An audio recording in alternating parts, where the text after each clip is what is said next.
Well, it's been a busy and important week for President Obama. The United States pitching in to try to help Japan contain this ongoing nuclear disaster. And moments ago, you heard the president defining the role of U.S. forces in this crisis in Libya. No doubt an incredible challenge for any president, but there are questions today from both sides of the aisle about how this president is handling these crises.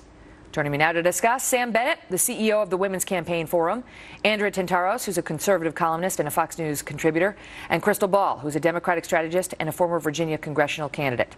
And so let me start with you, Andrea, because you wrote a column that was pretty brutal on the president, as you can tee up why you don't think he's been doing a good job in leadership, and then our Democrats at the table can defend if they see fit. I think he's done a fine job on Japan. I think he's hamstrung there. My issue is with Libya. I think that to come out and to say that Gaddafi needs to go, committing the prestige of the United States without doing anything to remove him was a huge mistake.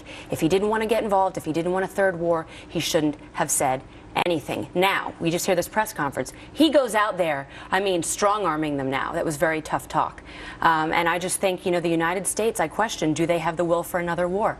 We don't even have a budget. He's about to cut defense spending, and he goes into war. We need to get our finances But I don't understand your message. So he should have done something more earlier, but now that he's actually acted, it's too much? I just think it's the mixed messages to show, and he shouldn't have had that radio address on equal pay. Okay, so he was off topic. And part of the thing is, no matter what the man does, he's going to get criticism. I have questions about the military action and no-fly zone in Libya. I'm someone who's skeptical of that, but I really appreciate the fact that this is a president who took his time, who evaluated the situation, built an international coalition before he went ahead. He didn't build with it, though. That's the issue. Well, hold on. No, he did not build the coalition. Andrea, the Arab League pressured him. He took his time. He didn't walk into it and do political posturing to earn some points in a pre-election situation. Look, no. I'm with you guys on this. No, I am not. I'm with you guys on it, not a third war. I am. He took his time. You don't go out there and you don't say he should go without backing it up. He took his time. Now, but the criticism of he took his time is he failed to lead. Well, but hold on. You can't have your cake and eat it too. You got to step back and be deliberate about this stuff. Now, I'll tell you, do we need another Vietnam? Do we need another Afghanistan? Do we need another Iraq? No, we don't. I lived in Saigon, Vietnam during that war. My stepfather ran a plastic surgery unit for war-injured children.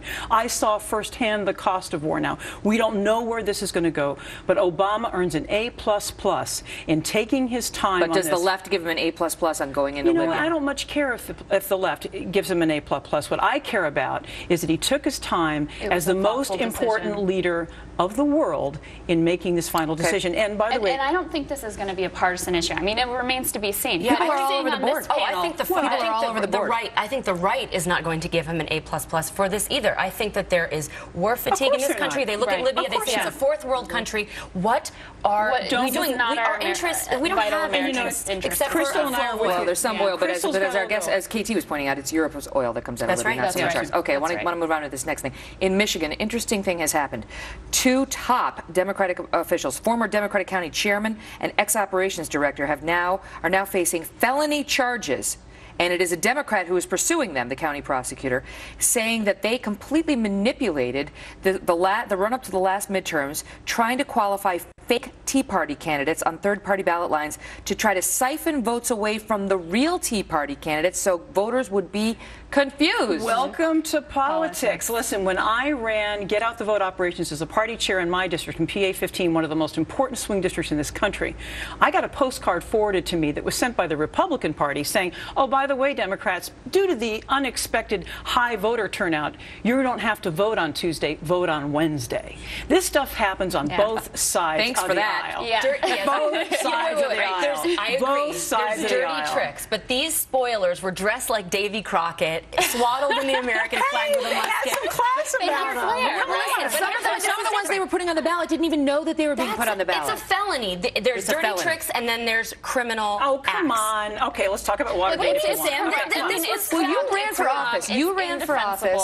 But it does happen on both sides. I mean, we've seen convictions this is on both illegal. sides. If you think back to 2008, Rush Limbaugh was promoting Republicans to go go vote for Hillary Clinton because he thought she was the weaker candidate. In right, Virginia, but putting fake candidates on the ballot. It is over the line. Different. I'm not defending Okay, you ready it. for I'm just this saying one? it happens on both Just sides. saying, like, that's not okay, is it? No, it's not okay. You guys are the political. Crystal and I both ran for Congress, right? So we understand that side. I got to tell you, when I was in charge of voter elections in my district, I found out the Republican Board of Elections was sitting on 4,000 new voter registrations, all Democrat, largely minority, and they told me, don't worry your pretty little head about that, sweetheart. We'll process those after the election. Oh, that's helpful. All right. Yeah. Quickly, I got to get to Glee. They once again trashed conservatives. Can we run a quick soundbite quickly?